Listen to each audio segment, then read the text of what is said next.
Hey everybody, how's it going? Hope your day's going well. My day has been kind of long so far, and I'm very tired because, as you guys know, I was up past midnight streaming last night just to get a game done. But yeah, hope you guys are staying hydrated, have eaten something, are taking care of yourselves. And today we are getting into the no sleep stories, which has been a while since, and I honestly think it's my favorite Reddit to read from. I love horror stories. I love freaky stories. I love horror movies. I love all those types of things. So if that stuff isn't for you, please don't watch this VOD stream, whatever you're watching it on. There might be some really freaky stuff. So that being said, grab a snack, grab a drink, sit back, relax, and enjoy the stream. We're gonna move over to my creepy music.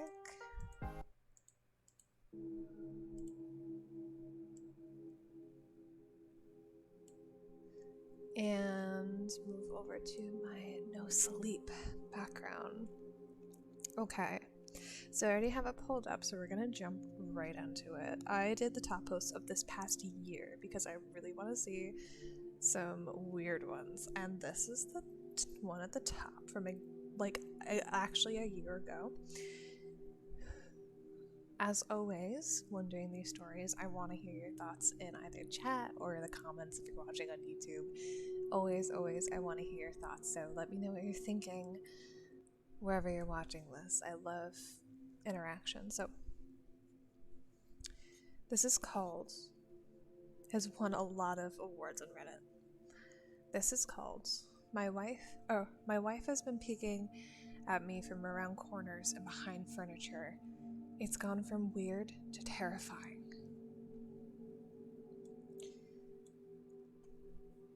My wife Lynn and I have been together for 6 years and married for 11 months. Our entire history together has been very normal, and never once have I noticed any weird behaviors or red flags. I can't stress enough how out of character this whole thing is for her.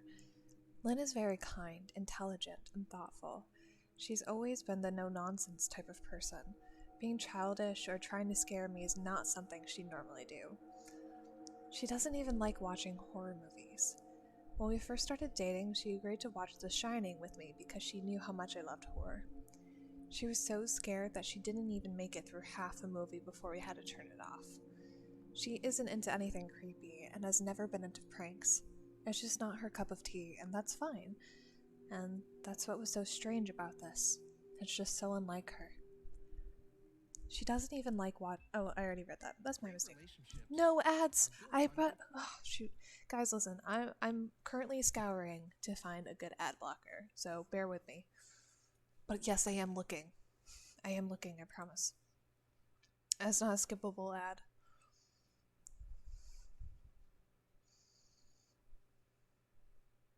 Okay. Mm-mm. I should also add that she never had any mental health issues, and as far as I'm aware, it doesn't run in her family. I know some people are able to hide their mental health problems, but in the 6 years we've been together, I think I'd have seen some sort of sign.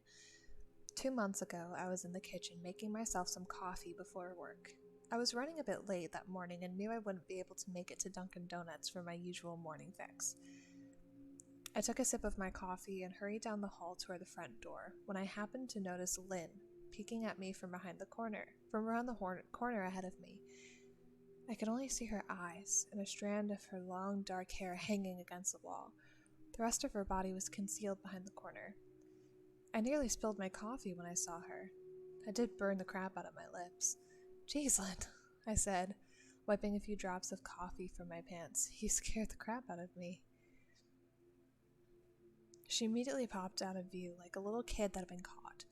I heard her scurry off toward the living room, and by the time I got to the front door, she was out of sight. It was really weird and just totally out of her character for her, like I said, but I also found it kind of funny that she was being more playful and a little less serious. I shouted that I loved her and called her a weirdo. As I shut the door behind me, I heard her laughing.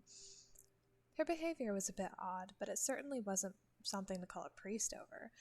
I forgot about it by lunch, and by the time I got home, she was her normal self. I didn't bring it up, and neither did she, so life went on.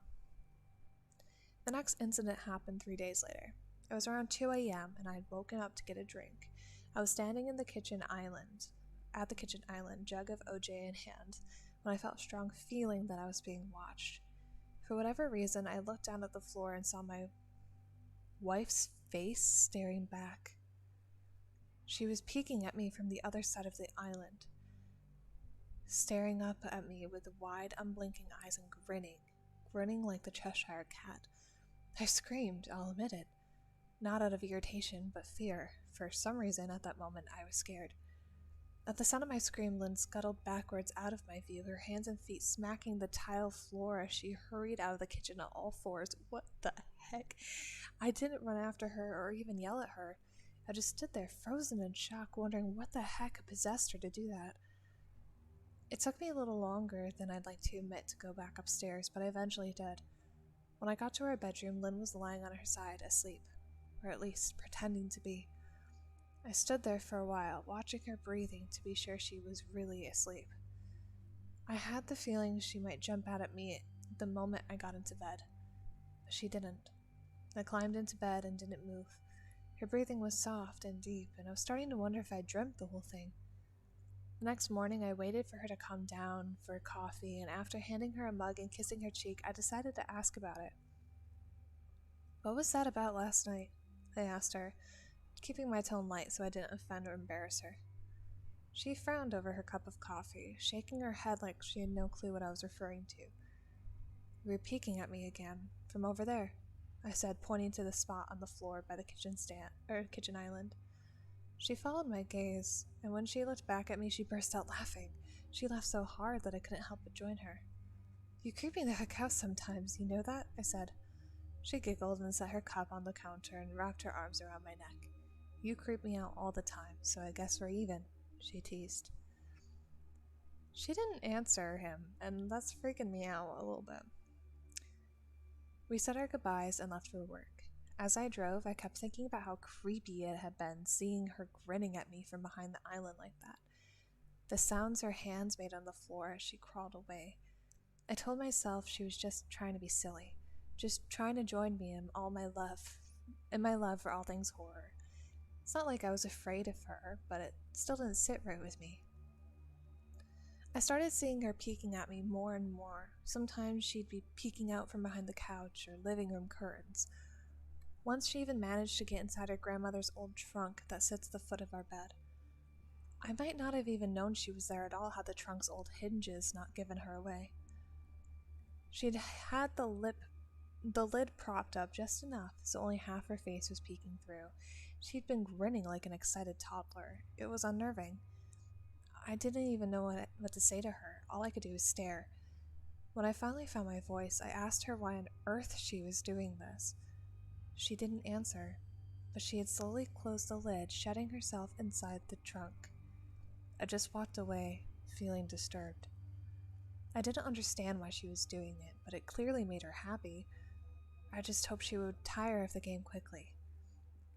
Lynn didn't peek at me for the next 2 weeks. I started to think she was done with her weird prank, and I was relieved. We were watching a show on Netflix one night, and I jokingly said that I haven't seen her peeking at me lately, and that she must have given up on her spy game. She looked at me with a small smile and said, "Maybe I've just gotten better at it." I didn't say anything, but I wondered whether or not she was joking. For the next few days, I couldn't stop thinking about what she said. Was she still peeking at me when I wasn't looking? Or I just hadn't noticed? If so, what the heck was she getting out of this? I started to feel paranoid constantly, checking whether she was watching from around the corner or behind a door. I was jumpy whenever I was home and she wasn't in full view with me. I felt stupid and a little crazy. But after a few weeks without another incident, I began to relax. I stopped checking behind furniture and walls and told myself it was just a bad memory. Then a few days ago, things got so much worse. Lynn left to go to a friend's, and I lounged on the couch and played a couple games on my laptop. Around 9 p.m., I hopped in the shower, and as I was washing soap from my hair, I felt the awful feeling that I was being watched. I slowly opened my eyes and almost had a heart attack. No, I I can't. Oh my gosh, why am I afraid? Lynn was peeking from behind the shower curtain, her entire head stretched into the shower, leaving just her body outside. Her long, dark hair hung against the curtain, and the ends dripping with water. Her mouth hung open in a terrible grin, eyes wide and red, as if she hadn't blinked in a while. I screamed and jumped back against the wall. She didn't move, nor did her smile waver. Her makeup ran down her cheeks in 2 black streaks. She looked giddy and completely deranged. I was terrified. We stood like that for a few moments, neither of us saying a word. Finally, after what felt like forever, she slowly pulled her head out of the shower, and I watched her blurry figure through the curtain as she moved backwards toward the bathroom door. A second later, the bathroom door slammed shut hard enough to rattle the mirror. I screamed again and jumped out of the shower to lock the door. I stayed inside the bathroom for over an hour. Maybe I overreacted to some of you, but joke or not, I wasn't going to put up with the crazy crap anymore. That's what I kept telling myself as I paced the bathroom, stopping to listen to the door every few minutes. Suddenly I heard a muffled sound, and I pressed my ear against the bathroom door, straining to listen. I couldn't hear anything, but I envisioned Lynn standing on the other side of the door, giggling at her joke. I felt a surge of anger. I was beyond mad at being made to feel scared in my own house. All for what? Some joke? If it was a joke, it was an awful one. What the heck, Lynn? I snapped. This crap is getting really annoying. I waited for her to apologize or to call me a jerk, but instead I heard a faint moan, so quiet I wondered if I heard it at all. Then complete silence. Lynn? I called out, not able to hide the shakiness in my voice. Got no response, just my own heavy breathing. Just stop it, I yelled, pounding my fist into the door. I waited for her to cuss me out, something I would expect from me talking to her like that. I never screamed at her before. But there was nothing, just the occasional drip from the shower head. I won't deny that I was scared, too afraid to open the dang door and face my own wife. I waited another 30 minutes or so, which feels like a lifetime when you're scared. Finally, I decided I wasn't going to spend the night hiding in my bathroom, so I got down on my knees and peered under the door. I almost expected to see her face peeking back at me, but thankfully I didn't. I could see straight down the hallway to the top of the stairs, but no Lynn. I didn't know if I should be happy about that or not. I looked for a few minutes, waiting to see her head pop up over the step, but it never came. I stood up, my hand hovering over the door, and mentally prepared myself to open it. I slowly turned the lock with shaky fingers and was about to yank it open when I heard a sound that still makes me feel nauseous when I think about it. A moan, louder than before, but this time I was able to tell just where it came from. I turned my head to the closet door as if slow motion, and locked my eyes with my wife, who was peeking out at me from the slight gap. Her eyes were still wide as ever, and her mouth was hanging open in the most grotesque, gaping smile I'd ever seen. I didn't even scream. I was too scared for even that. Her hands were clasped over her chest, body trembling with sheer delight, as if she could barely contain her excitement. A short, raspy moan bubbled up from her throat, deep and raw, sending a shiver through my entire body. Somehow I found the ability to pull the bathroom door open and ran as fast as I could all the way down the steps, snagging my keys and phone from the table in the living room before running outside to my car. I could hear her shrill laughter behind me, but I didn't hear her getting closer. I didn't bother shutting the front door. I drove away from the house faster than I legally should have, shivering the entire time, either from fear or cold. Maybe a little of both. I hadn't grabbed a coat or even a pair of shoes. I was still in my boxers and my hair was still damp. I drove straight to my brother Chris's house, about 40 minutes away, ignoring any and every call and text I got. I didn't check my phone until I was safely parked in my brother's driveway. Lynn had called 4 times and sent a flurry of texts, all wondering where I'd gone and why I left like that. I threw my phone at the dash in rage, furious at her nonchalant attitude. My brother and his wife were surprised to see me, especially dressed in a pair of just boxers, but told me to stay as long as I needed. Chris lent me some clothes and asked me what happened. I told him Lynn and I had a fight, but I didn't get into the details. I didn't want him to think I was overreacting, leaving my wife over a prank, even if it was a strange one. I mean, hadn't I encouraged her for years to lighten up instead of being so serious all the time? I wanted her to relax and loosen up, but this was definitely not what I had in mind. I tried to sleep on their sofa, but my brain wouldn't let me sleep. Every time I closed my eyes, I saw Lynn's face staring at me from inside the closet. Knowing she'd been in there with me the entire time made my skin crawl. She never left the bathroom at all. Instead, she slipped inside the closet and slammed the bathroom door shut to fool me. The mere thought of going back home gave me anxiety. I tossed and turned, unable to sleep. Chris ended up giving me a sleeping pill, so I was able to get a little rest. My sleep was filled with terrible dreams, all of Lynn's smiling face. I woke up just as the sun started to rise. My sore body ached from the sofa, and I felt drained. I knew I'd have to call Lynn at some point, but I didn't know what to say to her. I wouldn't be going home unless she gave me her word she'd never do any more creepy crap. I just wanted my wife back. Her normal serious self never looked so good to me. I was contemplating calling her and telling her that when that familiar feeling came over me. I was being watched. Oh no.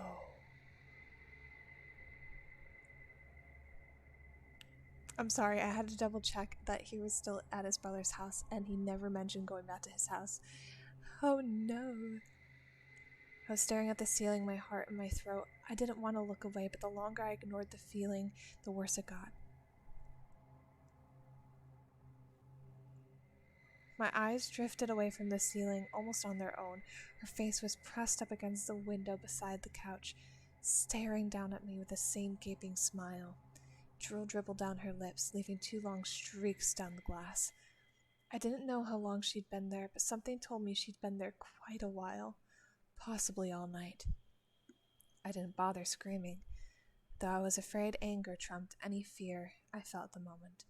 I jumped up from the couch and pounded my palm against the glass. Lynn, are you crazy? What's wrong with you? Just go home now. She didn't move, and her ghastly expression never changed. If anything, her smile only grew, as if she'd never been more elated. I could hear Chris and his wife moving around upstairs. As if Lynn could hear them from her place outside, her head twitched slightly in their direction, and she began to close her mouth slowly. Chris called my name from upstairs, obviously concerned. I turned to see him and his wife Rebecca hurrying down the steps. When I turned back to the window, Lynn was gone. The only sign she'd been there at all was 2 streaks of drool still dripping down the glass. I tried explaining to Chris and Rebecca about waking up to see Lynn watching me from the window. They were skeptical. Who wouldn't be? Chris and I went outside to spot in the front of the window, but there was no footprints in the dirt, just a slight indent. Animal, probably, Chris guessed, and I didn't argue. He and Rebecca assumed I dreamt the entire episode, and they didn't understand. But I was too tired to explain it to them. I called out of work that day and just turned off my cell phone. I didn't want to face Lynn. Just talking to her was too much for me at that point.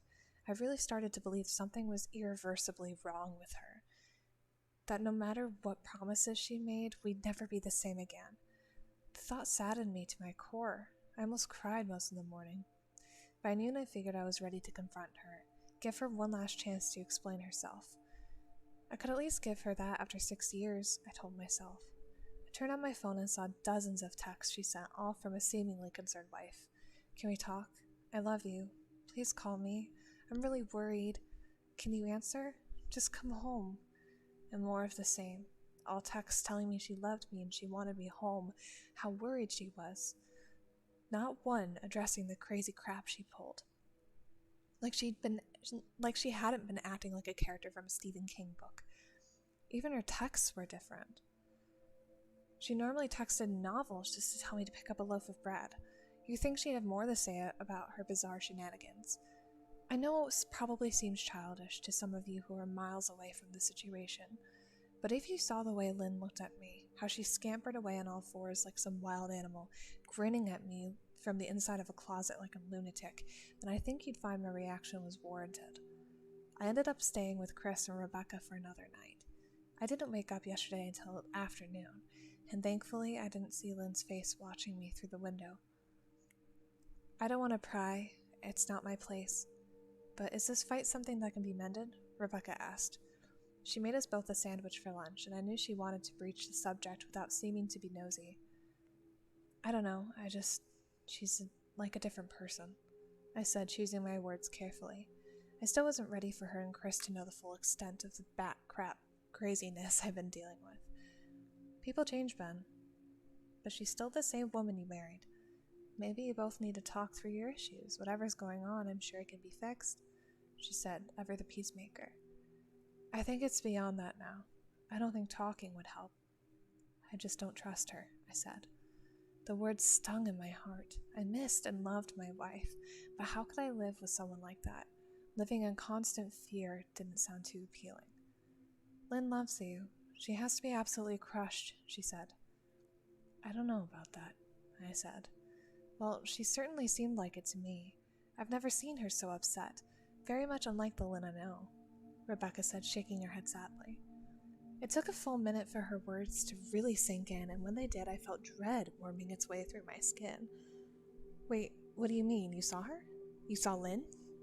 Rebecca nodded casually, as if that fact wasn't nightmare fuel. Maybe for her it wasn't. She stopped by this morning just after Chris left for work. I didn't see her car, though. Maybe she took an Uber or something.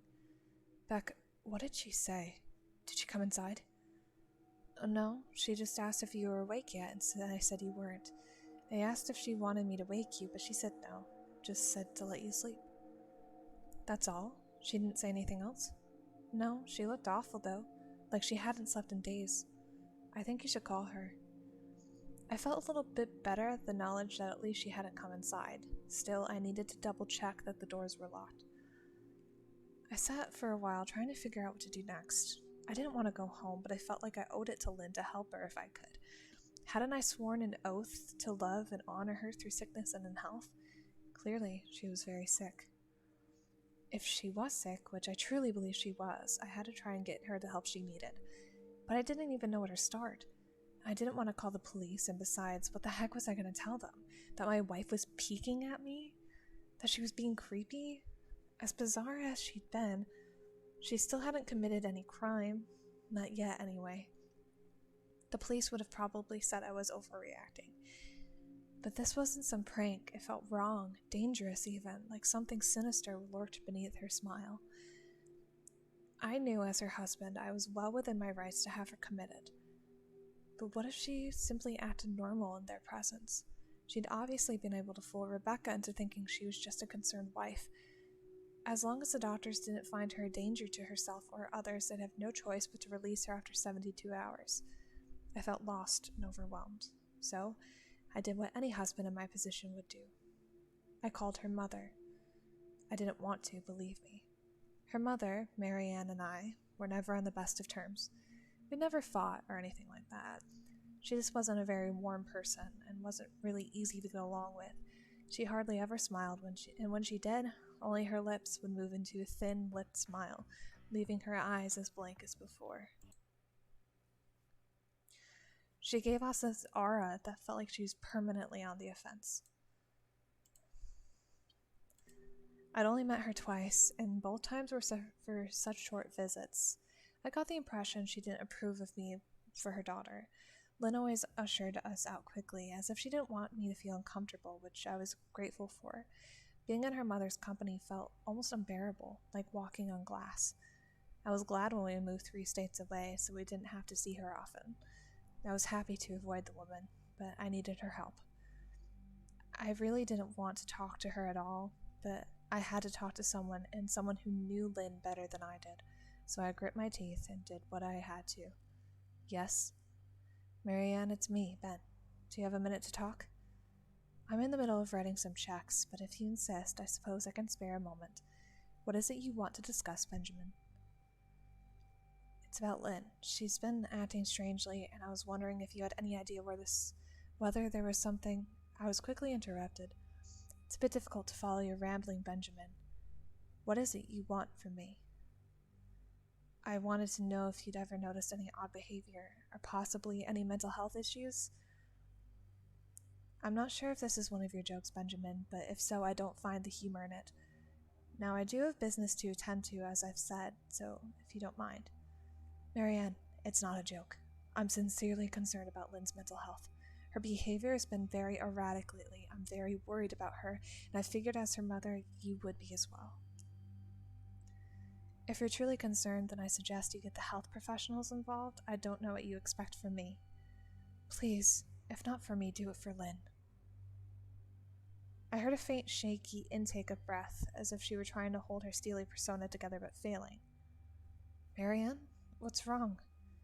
Benjamin, I don't know what to tell you. My only advice would be to seek professional help. Do not call here again. Goodbye. I tried to wrap my head around the call and her refusal to help me. Even if she didn't like me, why wouldn't she want to help her own daughter? I couldn't understand that. I tried to replay the conversation, desperate to find something that I missed. After a while, I almost gave up until I remembered her last words to me. Seek professional help. She said those words with a bit of urgency. What did she meant? I assumed she'd been referring to medical professionals, but maybe she was referring to someone else. I waited for Chris to get home, and after a very long and exhausting conversation with him and Rebecca, I convinced them that Lynn truly needed psychiatric help. I didn't tell them everything. I wasn't prepared to go into it yet, but I told them about our last encounter, how she'd hid in the bathroom, peeking at me from the closet. They were obviously shocked, but thankfully they believed me. They too just wanted her to help her. They just kept saying that Lynn had to be playing some kind of weird joke. Maybe for YouTube? Rebecca offered. Chris didn't think we should involve the police just yet. He offered instead to go with me, and I readily accepted.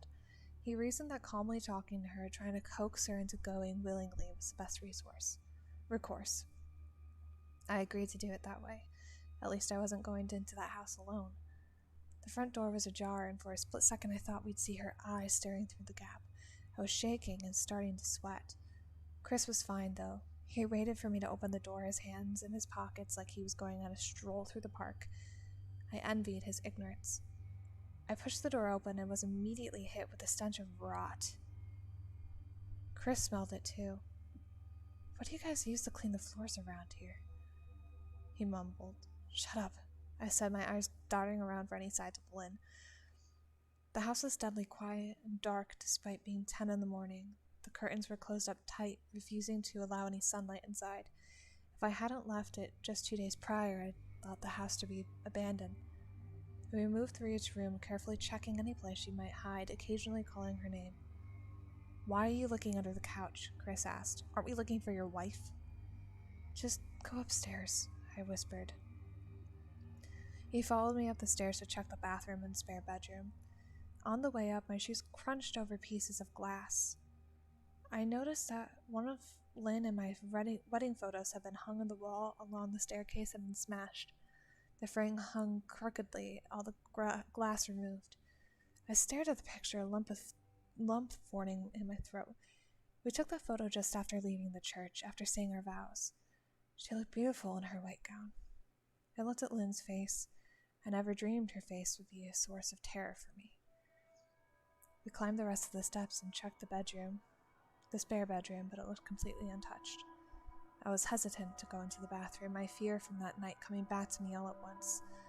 Chris noticed, and he offered to go in by himself, but I couldn't let him do that, so we walked in together.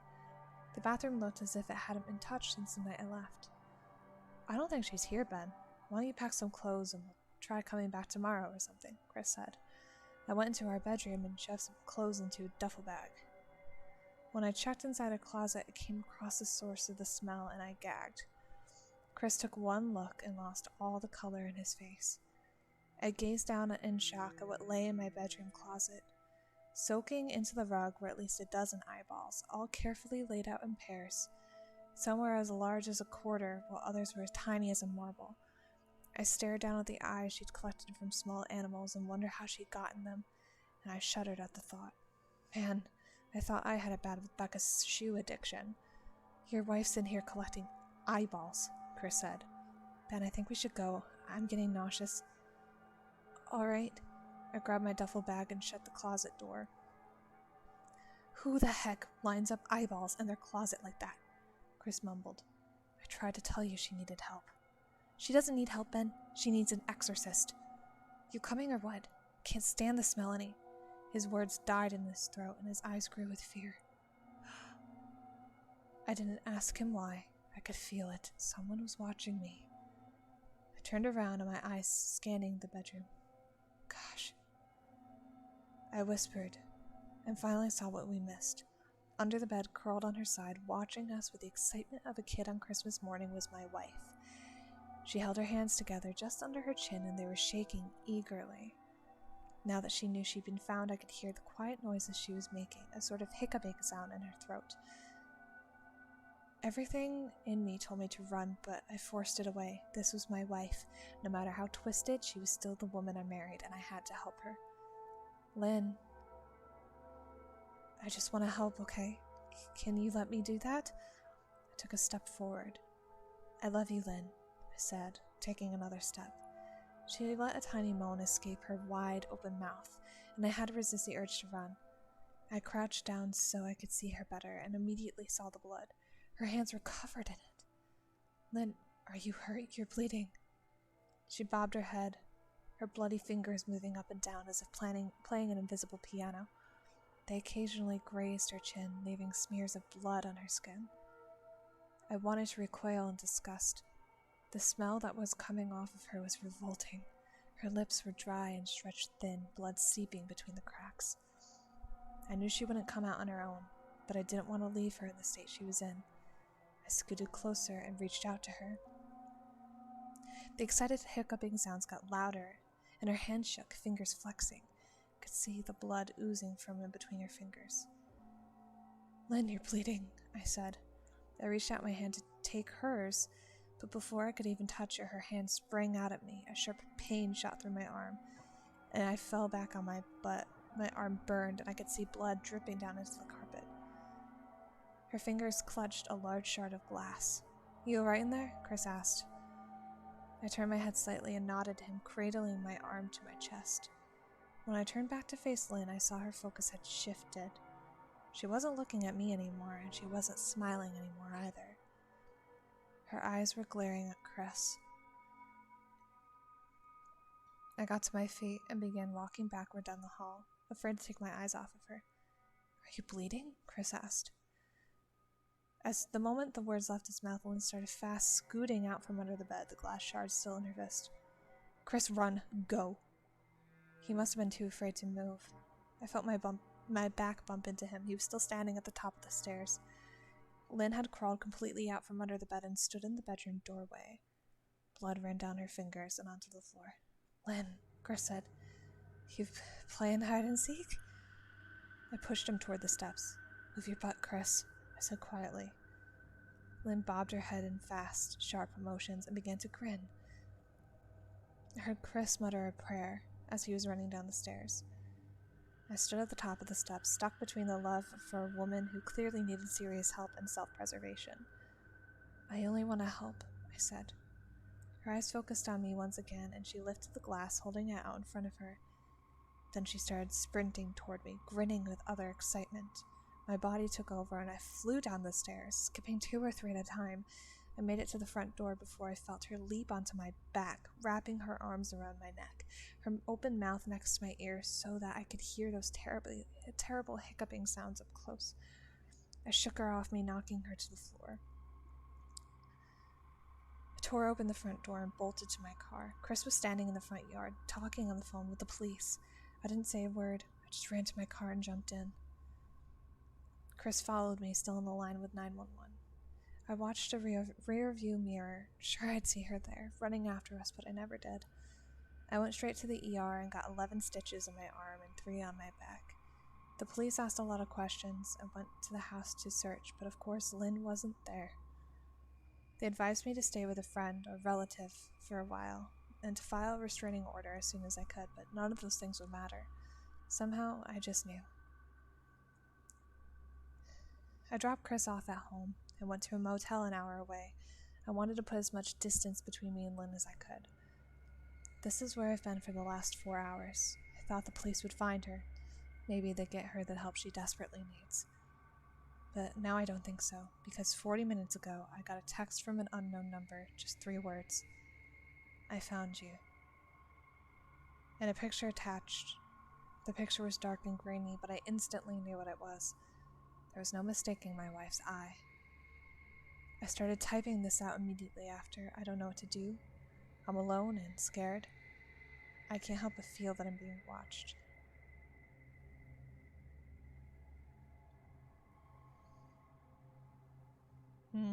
That's the end of that one. That was a long one. I'm gonna take a sip of water.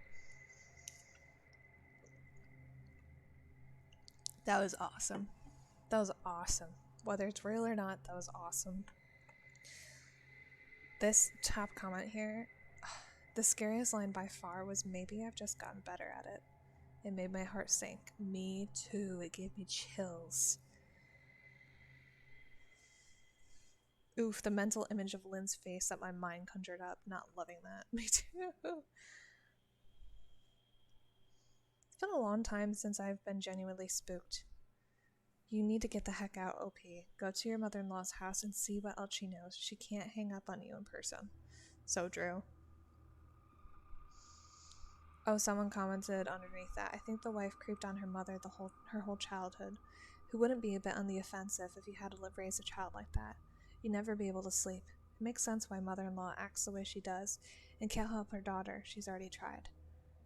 Why would the wife usher OP off so fast so mom wouldn't accidentally let it slip? She had to keep up appearances for as long as possible. Well, that's what I was thinking as well.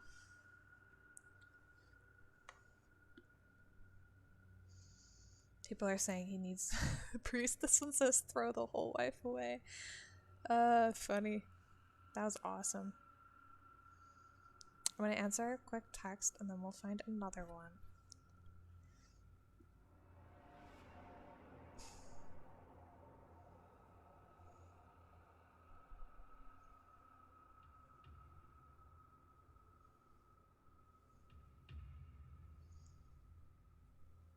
Okay. We're just gonna do this one from 10 months ago. It's won a lot of awards as well.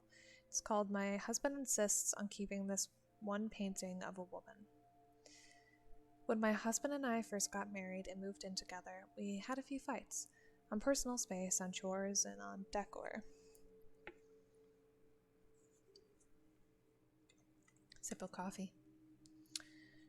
Namely, my husband insisted on keeping this weird painting of a woman. Who is she? I'd asked when I first saw it, leaned up against a mountain of moving boxes. Dunno, got at a rummage sale. It was an original painting, oil, I think, judging by the way the light reflected off the brushstrokes. It depicted a young woman standing in a dark room, looking over her shoulder at the viewer. She was actually rather beautiful, blonde hair falling over her shoulders like a waterfall, a white cotton dress, a dainty, heart-shaped face that was somehow haunting rather than cute. She was illuminated brightly, but the room behind her was dark. The contrast and her pose reminded me a little bit of Girl with a Pearl Earring, but it didn't feel classy or pensive or beautiful. Instead, it felt creepy. Especially because my husband insisted on hanging it above our bed. I mean, it's a beautiful painting, I said, but it just doesn't fit with the modern decor. Neither do your Funko Pops. Okay, but they're small. This painting is enormous. For Pete's sake, the woman is nearly life-sized. I want to keep her where she is. Seemed like a big deal to him, so I dropped it. But it wasn't easy. Sometimes I woke up in the middle of the night with a horrible feeling I was being watched. Then I'd look up and see her haunting gray eyes staring down at me. I didn't get much sleep after that. And there was the one time, I swear she moved. Was her hand always like that? I asked Eric after getting into bed one night. Her left hand. The fingers are kind of open, reaching out behind her, like she's waiting for someone to grab it. Yeah, she was always like that. Could have sworn she wasn't always like that. Then again, I generally avoided looking at the painting. It was so uncomfortably realistic. When I stared into those gray eyes, I almost felt like I was making eye contact with a person. I lasted 2 weeks, and I begged Eric to move it. Can we please move the painting somewhere else? I really hate looking at it when I'm going to sleep. It's the nicest piece of art we have. It belongs above the bed. What about the sunflower one? That's just a print, and it's so basic. Come on, I'll move my Funko Pops out if you move the painting out. He heaved a long sigh. Fine, I'll move her. That was another thing. He often referred to the painting as her. It was weird. So he moved it to the stairs, but honestly, that was worse. Every time I went downstairs, there she was, staring at me from above the landing with those piercing gray eyes. At least when the painting was in the bedroom, I was usually asleep or facing the opposite direction. I hit my breaking point a few days after that. For some reason, I couldn't sleep. After tossing and turning for an hour, I decided to grab a snack downstairs. I got to the top of the stairs, and there she was. I hadn't turned on the main lights. Only the nightlight in the hall bathroom was on. With everything so dark, the background of the painting melted into the shadows.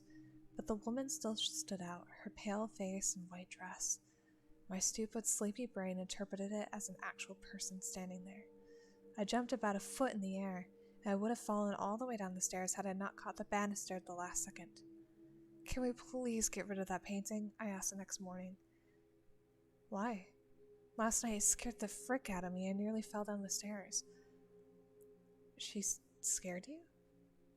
Well, more like startled me. I thought it was actually a person standing there. He looked at me. Then he broke into laughter, and after a few seconds I started laughing too. It was pretty stupid now that I thought about it. I know I was sleepy, but still, I thought the painting was a person? Why did I think we were being burglarized by a young, beautiful blonde woman in a nightdress? For now, I'll move her to my office, then you won't have to look at her at all. Sounds good. And for a while after that, things were okay. I noticed Eric spending more time in his office than usual, but he also had a big deadline for a brief coming up. And what? How would that be related to the painting anyway? It's not like he was staring at her for hours on end. Except that's exactly what I caught him doing. One night he didn't come downstairs to eat dinner with me. I called up to him a few times, no reply. So I went upstairs and walked into his office to find him staring at her. He was just sitting there, with his computer closed, no papers on the desk, swivel chair turned toward the woman in the painting. Oh, he said as I walked in. I was just about to come down. Just sent in the brief a few minutes ago. They're really happy with it. He smiled broadly at me as if nothing was wrong and slipped past me. Had he actually just finished working? Or was he just sitting in here, staring at her? I ultimately decided not to bring it up. The painting was out of my sight, and that was great. Besides, I had bigger fish to fry, like my own deadline coming up for an article I hadn't even started. But then on Friday afternoon, I accidentally overheard him on the phone. His voice was muffled through the thick wooden door, but it wasn't hard to hear him. He was shouting almost. I'll have it in by tonight. No, I know it was due on Wednesday. Well, my wife fell down the stairs. I had to take her to the hospital. Those words sent a chill through me. I barged in. Why are you lying about me falling down on the stairs? His face paled. He ended the call and turned toward me. Sorry, Tara, but I need an excuse. I missed the deadline in that brief. It's my job on the line. The brief you told me you finished 2 days ago? He nodded silently. I crossed my arms.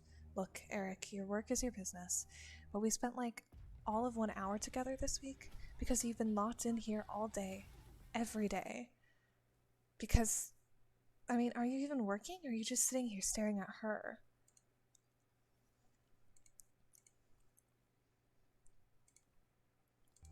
His dark eyes locked on mine, and his voice grew soft. You're jealous of her. What? You shouldn't be, Tara. The painting makes her prettier than she was. I froze and stared at him. Are you saying this is a painting of someone you know? No, sorry, I misspoke. I meant whoever this is a portrait of, I'm sure it's flattering likeness. All portraits are flattering like that. Who's this painting of, Eric? I told you, it's not Eric. Who is this painting of? He only shook his head. I couldn't sleep that night. I know it sounds silly being so worked up over a painting, but you have to admit it was weird. He was obsessed with this thing, for whatever reason. Why didn't I see the painting while we were dating? Did he hide it away in the basement? That was the one place I'd never been. Had he built this little shrine down there, painting, candles, the whole 9 yards? The thought of it made me sick. Is this an ex-girlfriend, an ex-wife even, that he never told me about?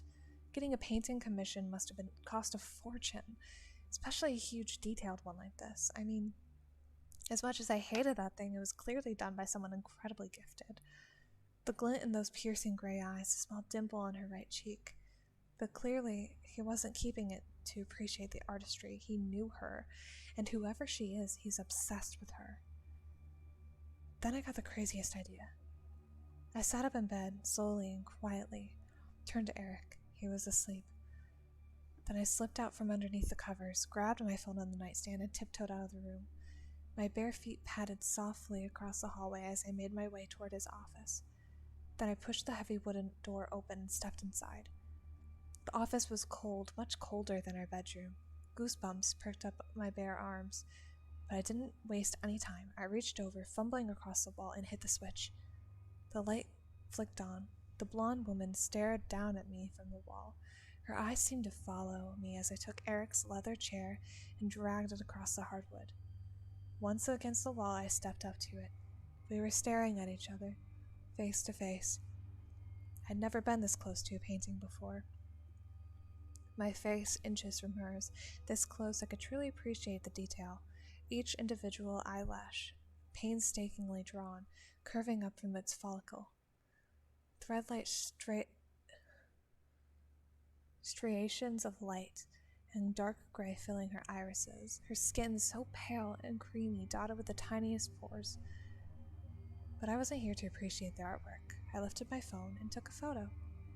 Then I brought up the reverse image search. It took a few minutes to find the right website and upload the photo, but when the results loaded, I gasped. I expected maybe one result, if I were lucky, some sort of facial recognition that would match up the painted face to a photo, or maybe the artist's website would come up and mention who the subject was, but instead, dozens of thumbnails filled the page of the exact same painting I've been staring at for weeks. I clicked on the first one. It led to a news article. Search continues for missing Franklin art student. My heart dropped. Anya Kelsing, 23, went missing after a hike with her boyfriend. The two became separated when they came upon a bear. Her backpack was found roughly a mile from where the sighting occurred, but no trace of Anya was found. Under the caption under the painting, Kelsing is a third-year student at Franklin College, majoring in fine arts. She recently completed a self-portrait that was exhibited at Le Cours. Above, I clicked on the next article and the next, and they all said the same thing: hike, bear, disappearance. All of them showed a photo along with her self-portrait. She looked strikingly identical to her painted likeness. None of them mentioned the boyfriend's name, but it had to be Eric. The most recent article from 5 years ago was a video of her parents begging her search to continue. Sadly, judging by the news articles, it never did. I don't know how long I sat there. All I know is I was suddenly jolted from my thoughts by a loud thump in the hallway. Footsteps coming toward the office. I shot up. He can't find me here. I glanced around the room looking for someplace, any place I could hide, but it probably was too late. Too late. Surely he'd seen the light on from under the door. I ducked under the desk as he stepped into the room. Tara? I clapped my hand over my mouth, trying to silence my ragged breathing. He's gonna see the chair out of place. He knows I'm here. He knows. Tara, you in here? Why'd I hide? I could have just said I came in here because I heard a noise and needed a pen, couldn't sleep. Why did I hide? Now he's gonna know that I know. Tara? But maybe it's fine. Maybe the bear got Anya. Maybe Eric had nothing to do with it. Isn't that more likely than Eric being a murderer? There you are. I looked up and screamed. Eric was crouched there in front of the desk, staring at me. I was looking for a pen, I stuttered lamely. I wanted to write down. I remembered I had to pick up groceries tomorrow and needed to add something. I don't think that's the truth, Tara. Make a break for it. I started to lunge out from under the desk, and his hand shot out and grabbed my wrist hard. You figured out who she is, didn't you? That's the only reason you'd be hiding from me. What did you do to her? I whispered. So you think I'm a murderer? How nice. That's the first conclusion you jumped to. No, I don't think you're a murderer. I'm sorry, I didn't mean that. Just... What happened? They didn't find a body. Did the bear get her? He didn't reply. I was jealous, I continued, but now I understand. I wish you'd just told me. To lose someone like that, of course you'd want to keep the painting. It's all you have left of her. You should have just left it alone. Sorry you had to find out this way. I screamed as he lunged for me. It's over.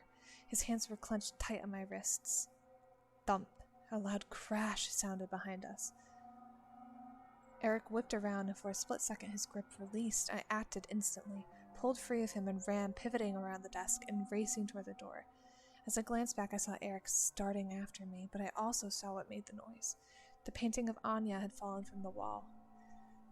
It lay askew on the floor, her gray eyes staring emptily upwards. I was a fast runner. Eric was only halfway down the stairs by the time I was at the bottom. Bursting out into the cold air, I began to scream. He grabbed me from behind and tried to pull me back inside, but it was too late. Lights were flicking on. Our neighbor rushed out of his house, dialing 911. It was over. The police arrested Eric for assault.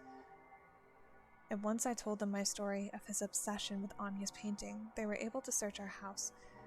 And hidden in his office drawer in a small box was a pair of gold earrings. The same earrings Anya wore on the hike that day. The case is slowly mounting against him. I'm hoping, praying Anya gets justice, and that a jury convicts him of her horrible murder. Would he have done the same to me if I hadn't escaped? If Anya's painting hadn't fallen off the wall? There was an explanation, of course. When Eric moved the painting to his office, he had mistakenly installed one of the hangers into pure drywall. The weight of the painting had caused it to rip out, and the painting fell. But sometimes I think Anya was watching over me. That her self-portrait carried a piece of her, and that night she protected me from falling victim to the monster who ended her life. The painting now hangs up in my foyer. Every day I walk by it, and new details pop out at me. The deep shadowy green of the room behind her, a perfectly painted strand of blonde hair, the glint in her piercing gray eyes, and sometimes I think she's smiling back at me. Top comment, ending as oddly wholesome. That's what I was gonna say.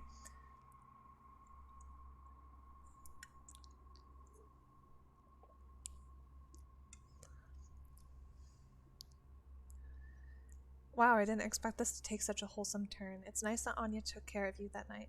In hindsight, the eerie feeling wasn't coming from her portrait, but it came from sleeping next to her murderer. True. Maybe give the painting to the grieving parents. Come on, OP.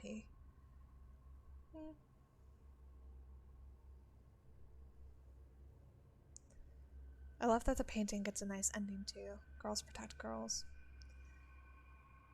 Nothing warms my heart more than a good old-fashioned wholesome horror story. It's terrible what happened to Anya, but incredibly noble of her to protect you from beyond the grave. I'm glad you kept her and gave her a proper home. That did end up to be a pretty nice ending there. And we're getting close to the time, but I kind of want to read one more.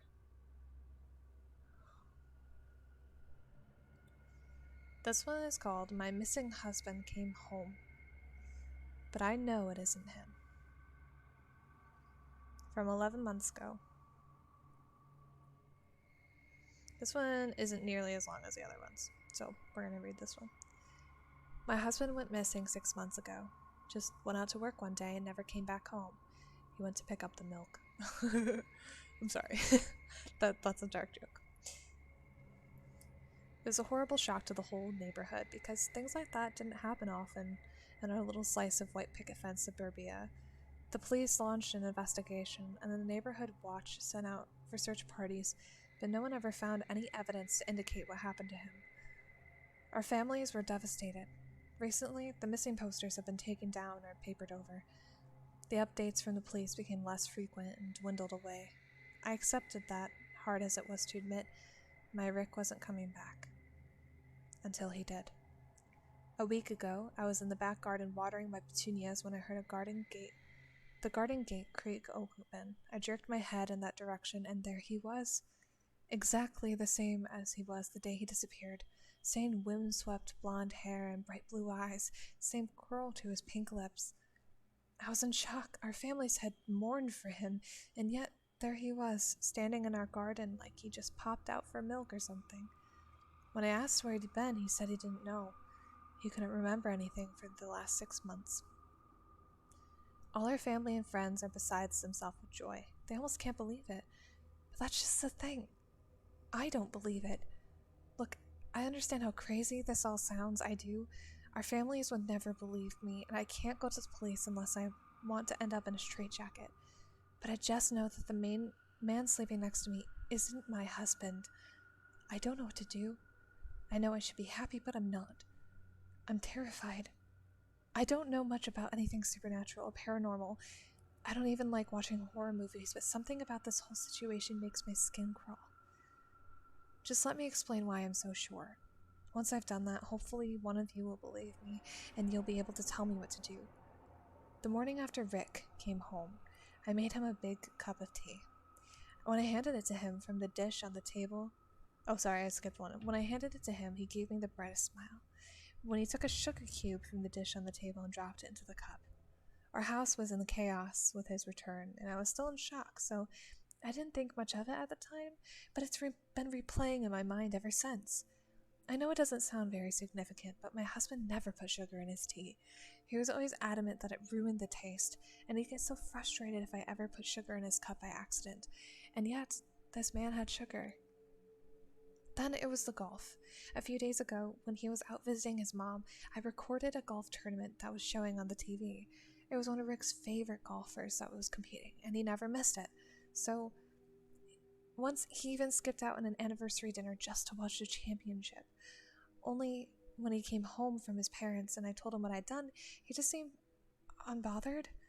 Like he said thanks and everything, and then asked if I wanted to get dinner. He didn't even watch it, and that's so out of character for him.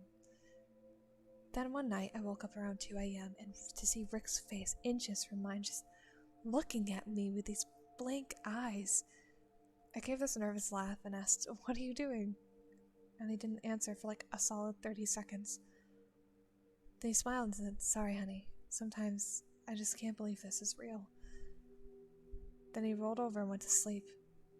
I didn't get much sleep after that myself. Yesterday, about a week after he came home, the neighborhood threw a street party to celebrate his return.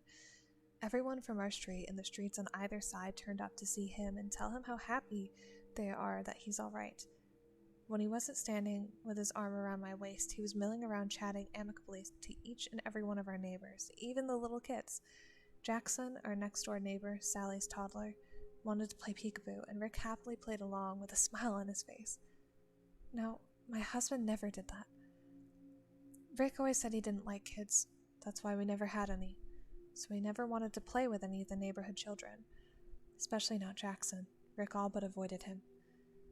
Before he disappeared, I started to suspect it was so I wouldn't see them together and notice the subtle but unmistakable similarities. The final nail in the coffin, proverbially speaking, was Sally. Just this morning she came knocking on our door. Her excuse was a tray of brownies she carried, but I think she wanted to push her way into our morning so she could see for herself what the situation was. After she left, I called her a nosy busybody. Rick laughed, kissed my head, and agreed with me. That was when I knew for sure that it couldn't really be him. Rick always used to get so mad whenever I insulted Sally, like I didn't have a right to hate her even though she'd been doing my husband for years. But today, there was none of that. He didn't even try to defend her. I know you must be thinking, if he was in an accident or something, he might have had some traumatic brain injury that caused him to forget some things about his life. Maybe even change his personality, and that's valid, and a reasonable explanation. I have no doubt it's what the police would tell me if I reported this. But you know why I'm dead certain that this man isn't my husband? He doesn't have a scar. If he was really Rick, he'd have a scar on the side of his forehead shaped like the golf club that I hit him with. But there's nothing. Not a mark. Honestly, I'm this close to going out tonight and digging up my petunias just to make sure he's still under there.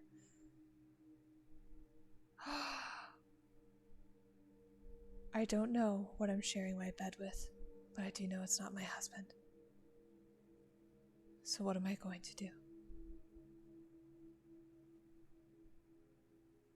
Oh my gosh, that was a twist. What the heck? There is a hyperlink to part 2, and I kind of want to read it. But let's read the comments first.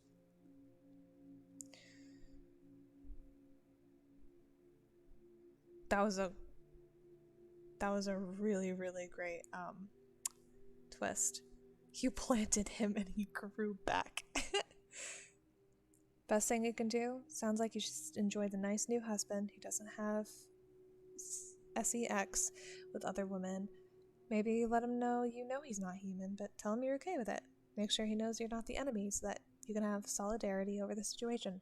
Bonding type. Sure. So much for saying hole in one, more like buried my loved one in a hole. New Rick over old Rick. So true. Personally, I'd keep my mouth shut. You got away with literally killing everything crappy about Rick, number 1. And so far, replacement Rick has been a vast improvement. I don't know about anyone else, but I'm impressed. Nice work. Well, I wasn't expecting that. Same. Alright, I'm gonna read part 2, and then we're gonna end stream.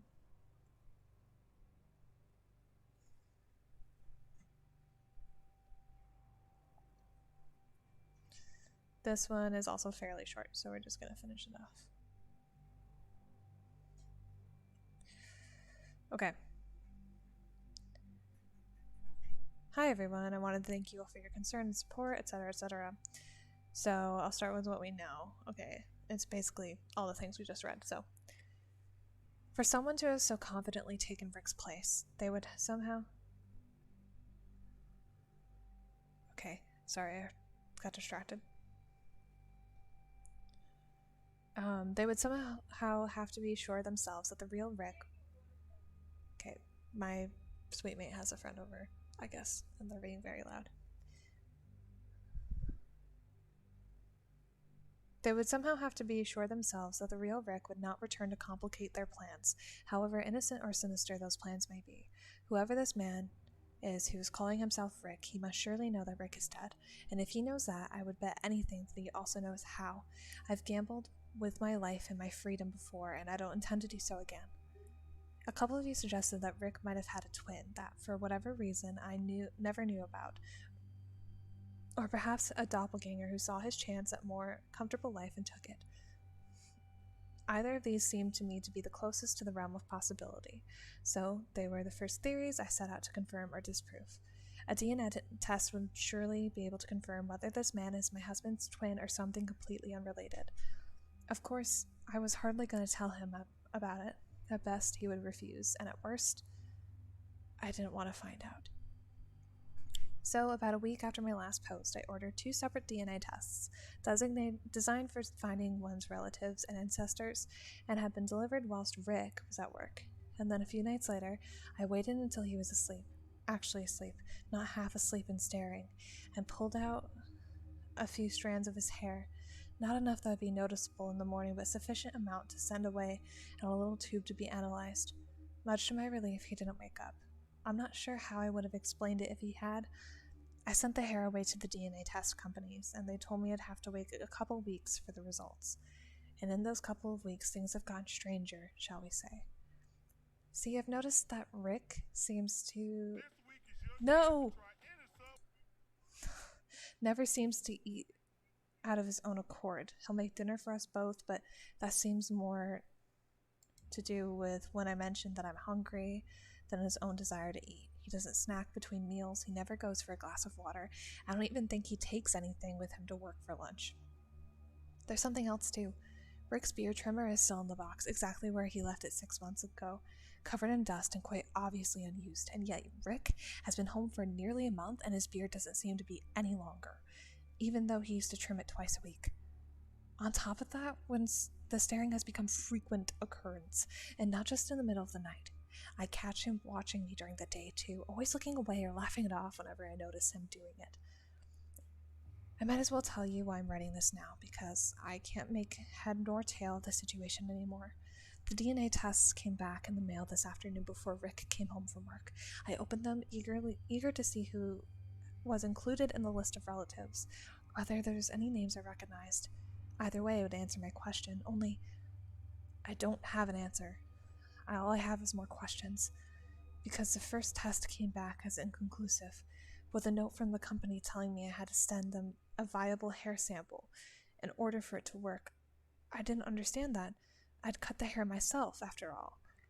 And what did they mean by viable? But it was the second test that concerned me the most. Where there should have been information about the demographic and regional origin, there was nothing. Only a line of printed black letters spelling out a word unknown. Where there should have been a list of relatives and ancestors, there was no one. Not just no one related to Rick, no. I mean no one. According to the DNA test, this man has no relatives, no family, no ancestors, no biological connections near or distance. That should be impossible, right? How can a person exist without any kind of relation? And how can he come from nowhere? I'm typing this on the computer in the study with several tabs open on various Google searches as I try to figure out how this could be possible. The DNA test lies on the test behind me, taunting me with the evidence of everything I do not know. And then I hear it, clear as day, coming from the doorway behind me. Rebecca? If I didn't know any better, I'd say my heart stopped. I would know that voice from anywhere. I never heard him come in, never even heard the door open. Dimly in the back of my mind, I recall our door creaks every time it opens. How could I have not heard it? I turn over my shoulder at the not Rick. A false bright smile on my face. He's not smiling. His face is calm, but there's something hard about the line of his mouth that sets me on edge. What's this? His voice is perfectly level, but something about it makes the hairs on the back of my neck stand up. There's an undertone to his voice that I haven't noticed before now, something low and subtly grating. Even the real Rick never sounded like that. He holds something up, one eyebrow arched, and when I see what he's holding, my stomach plummets. The results of the DNA test. That's the end of it. Someone said call it a present to share with his family now that he's come home to be safe.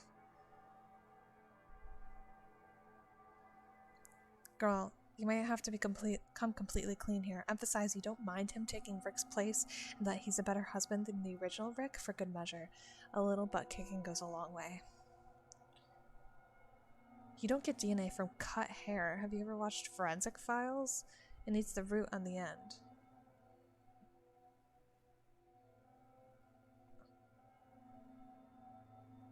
Truth time. Many entities could take the form and know what you did, perfecting Rick to outside the house. Yet, with you letting the odds slip. Doppelganger, fae, even tricksters to name a few. Thing is that the being doesn't seem to be worried about the truth with you, possibly owing the fact if you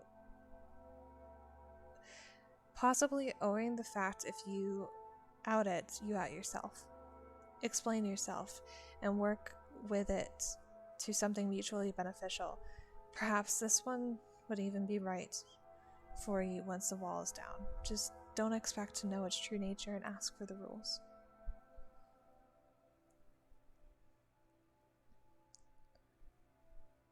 Everyone's just saying that you need to either come clean or come up with a really, really good lie.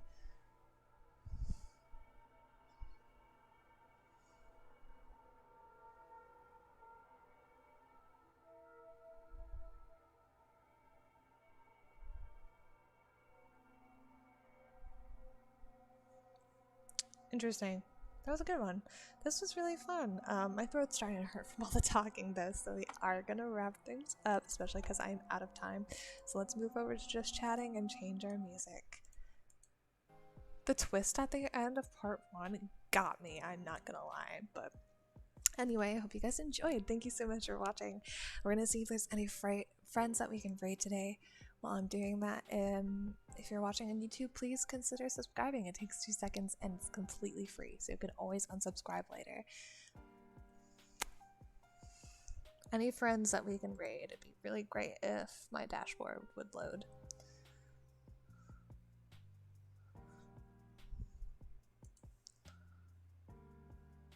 None of our friends are live today, so we're just gonna wrap it up. So thank you guys so much for watching, and I will see you guys tomorrow at 1 p.m. Eastern Standard Time for some Minecraft. I'm thinking that I'll probably stream on the Arcane SMP and do some mining. So yeah, thanks so much for watching. I'll see you guys in the next stream. Bye guys.